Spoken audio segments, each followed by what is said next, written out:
बरं एक प्रयोग करू ना छोटासा. मी एक म्हटलं एक टाळी वाजवायची, दोन म्हटलं की दोन टाळ्या वाजवायच्या, तीन म्हटलं की तीन टाळ्या वाजवायच्या. एक दोन तीन दोन एक तीन एक दोन तीन एक दोन तीन दोन तीन एक. हुशार माणसा, तुम्ही आता स्वतःसाठी काय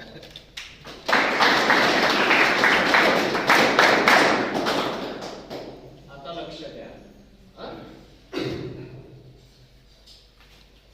एकात्मिक आदिवासी विकास प्रकल्प आणि आस्था फाउंडेशनच्या माध्यमातून हा शालेय समुपदेशनाचं चर्चासत्र आपल्या समोर होते आहे.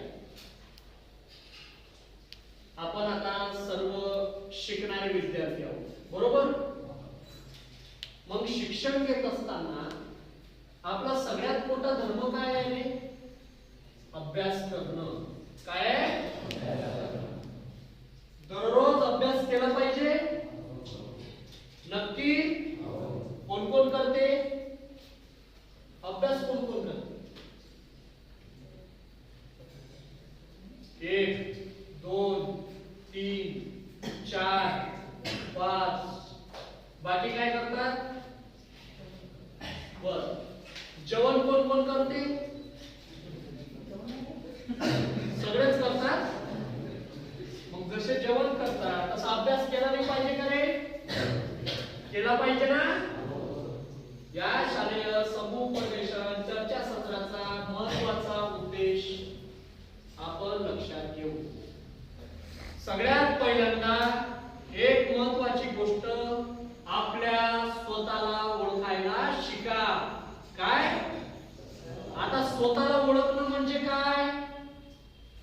तर आपण नेमकं काय आहोत, आपल्या आवडीनिवडी काय आहेत, आपल्यामध्ये कुठल्या गोष्टी चांगल्या आहेत, कुठल्या गोष्टी वाईट आहेत, हे सगळं एका कागदावरती लिहून काढायचं. मग हे काढल्यानंतर ज्या गोष्टी आपल्यामध्ये कमतरता आहे, बरोबर, त्या कमतरतेवरती आपण काम केलं, बरोबर आहे. ज्या गोष्टी चांगल्या आहेत त्या अजून चांगल्या करण्याचा प्रयत्न केला, बरोबर आहे. तुम्ही नियमित अभ्यास करता. जसा अभ्यास तुमच्या बौद्धिक विकास होण्यासाठी गरजेचा असतो. माणसाचे तीन प्रकारचे विकास झाले पाहिजे. एक असते बौद्धिक विकास. या बौद्धिक विकासासाठी काय करावं लागतं रे? अभ्यास करावा लागतो.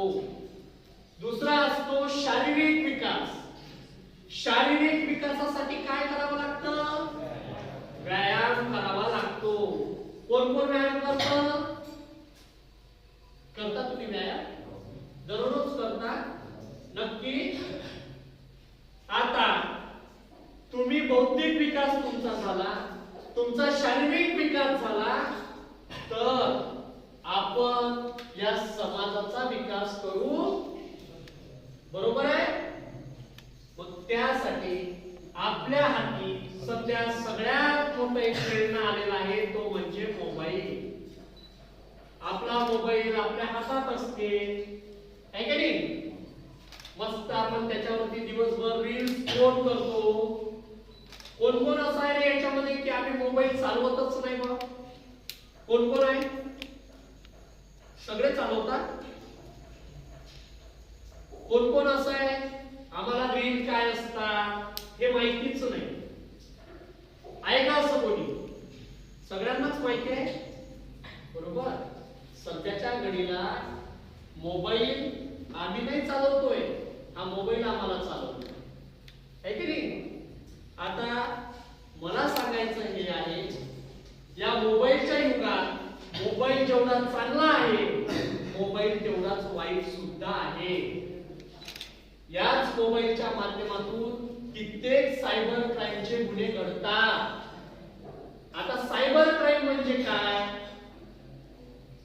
तुमचा डाटा तुमच्या मोबाईलच्या माध्यमातून एखाद्या परव्यक्तीकडे जात असेल, तुमच्या काही प्रायव्हेट गोष्टी या मोबाईलच्या माध्यमातून त्याच्यापर्यंत पोहोचत असतील किंवा लीक होत असतील, तुमचा पैसा तुमच्या बँकेमधून एखाद्या वेळेस धोकाधडी करून ओढून घेतल्या जात असेल, या सगळ्या गोष्टी सायबर क्राईम मध्ये मोडतात. अशा गोष्टी घडतायत का समाजामध्ये? घडतायत का? मग अशा गोष्टींप्रती आपण सजग असणं गरजेचं आहे की नाही? बरोबर. आपण गोष्टी ऐकतो की आपल्याच बाजूला एखादा आपला मित्र असतो आणि त्या मित्रासोबत एखादी ऑनलाईन फसवणूक होते. मग ती फसवणूक झाल्यानंतर त्याच्याकडून काही पैसा ओढून घेतला जातो. आमच्या मुली असतात, आमच्या ताईंचे फोटो नको त्या अवस्थेतले व्हायरल होतात, ते फोटो कॅच करून घेतल्या जातात. हे सगळ्या गोष्टी सायबर क्राईम मध्ये मोडत.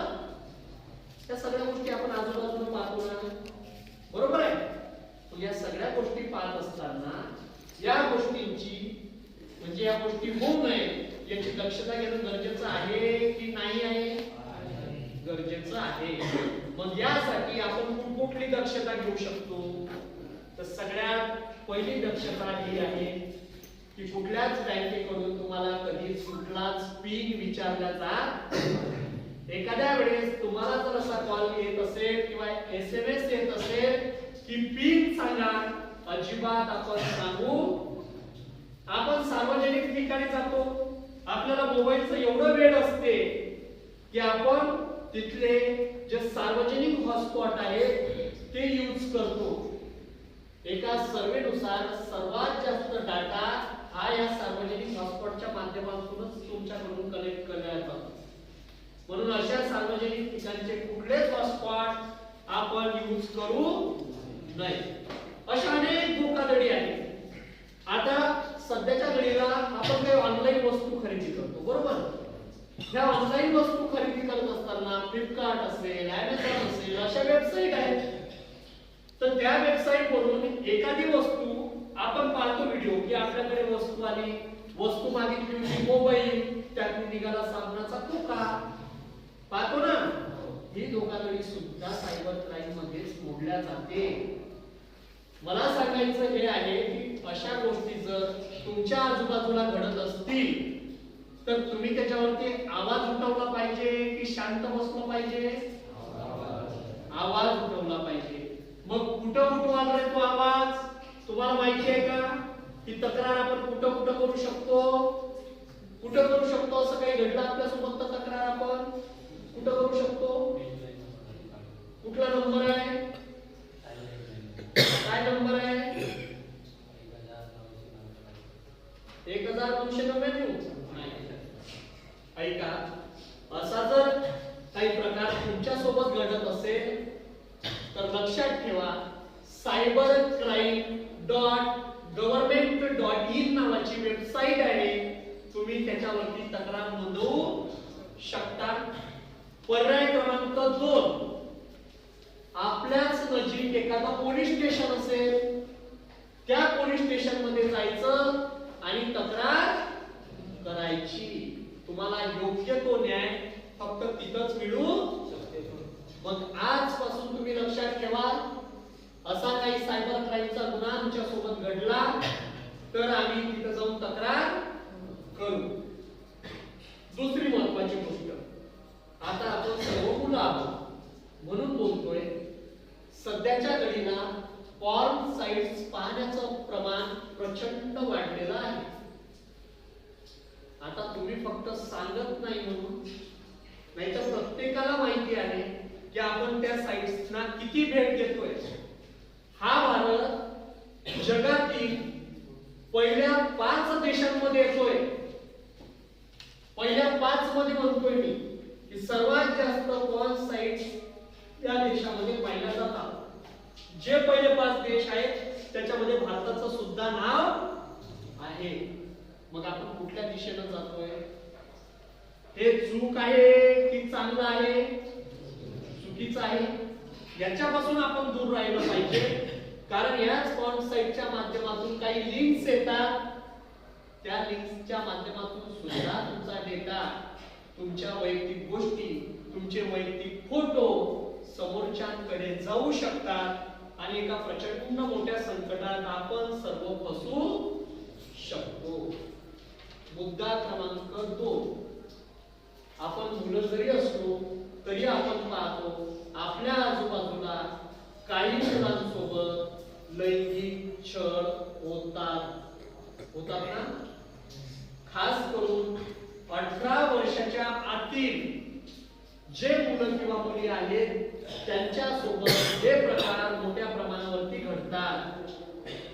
पण अशा वेळेस असे काही प्रकार आपल्या सोबत घडत असतील किंवा आपल्या मित्रासोबत घडत असतील, आपल्या ओळखीतल्या व्यक्तीसोबत घडत असतील, तर आपण याच्यावरती आवाज उठवणं अत्यंत गरजेचं की आपण शांत बसून पाहिलं पाहिजे, आवाज उठवला पाहिजे.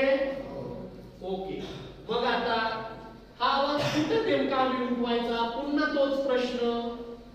तर यासाठी जे 18 वर्षातील बालक आहेत, बालकांचं म्हणतोय, या देशात बालकांचीच संख्या 2011च्या जनगणनेनुसार जवळपास 47.50 कोटी इतकी आहे. बालकांची, ते कधीच्या 2011च्या जनगणनेनुसार, त्यामध्ये मुलींची संख्या 22.20 कोटी इतकी आहे. आणि महत्वाचं म्हणजे इकडे लक्ष द्या, त्यापैकी या एकंदरीत आकडेवारीपैकी 24% बालकांवरती लैंगिक छळ होतात, त्याने ते पीडित आहेत. बरोबर. मग आता एक आपण सुजाण विद्यार्थी म्हणून, सुजाण बालक म्हणून आपलं कर्तव्य आहे की असं कुठं काही घडत असेल तर आपण त्याच्या विरोधात आवाज उठवणार. त्यासाठी पॉक्सो ऍक्ट 2012 हा कायदा लक्षात ठेवा. घटनेच्या कलम 21 नुसार येथील नागरिकांना भारतीय राज्यघटनेने ही हमी दिलेली आहे की त्यांच्या बालकांचं संरक्षण होईल. किती? कलम 21. पण त्यासाठी आपण तेवढं सजग असणं गरजेचं आहे. आता पॉक्सो कायदा 2012 का?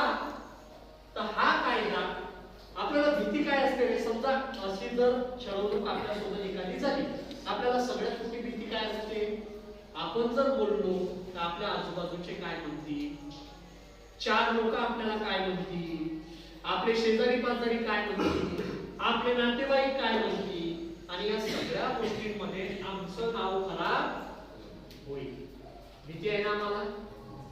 पण हा कायदा सांगतो, जर असं काही तुम्ही पाहत असाल, ऐकत असाल, तुमच्या जवळच्या व्यक्तीसोबत घडत असेल किंवा तुमच्या सोबत घडत असेल, तर तुम्ही तक्रार नोंदवली पाहिजे. तक्रार नोंदवणाऱ्याचं कुठलंच नाव, जे खरं नाव आहे, ते कुठंच रिव्हील केलं जाणार नाही. समाजासमोर ते नाव आणलं जाणार.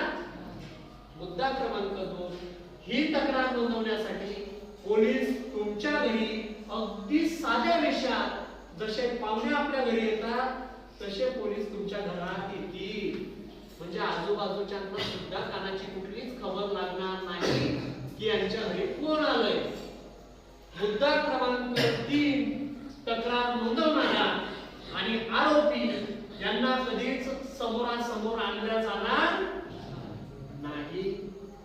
मुद्दा क्रमांक 4, तुम्ही जे काही बोलाल आपल्याला याची पुन्हा भीती असते की आम्हाला अशा चांगल्या 20-25 लोकांसमोर न्यायालयात बोलावं लागेल का? अजिबात नाही. या कायद्यानुसार तुमचं सगळं स्टेटमेंट अगदी एका कॅमेरामध्ये रेकॉर्ड केल्या जाईल, ते बंद खोलीमध्ये, फक्त तुमच्या विश्वासू व्यक्ती सोबत. आणि एखादी जर पीडिता यामध्ये मुलगी असेल, तिच्या सोबत काही वाईट कृत्य झालं असेल, तर ती तपासणी करण्यासाठी सुद्धा महिला डॉक्टरच उपलब्ध करून दिल्या जाईल. मग हा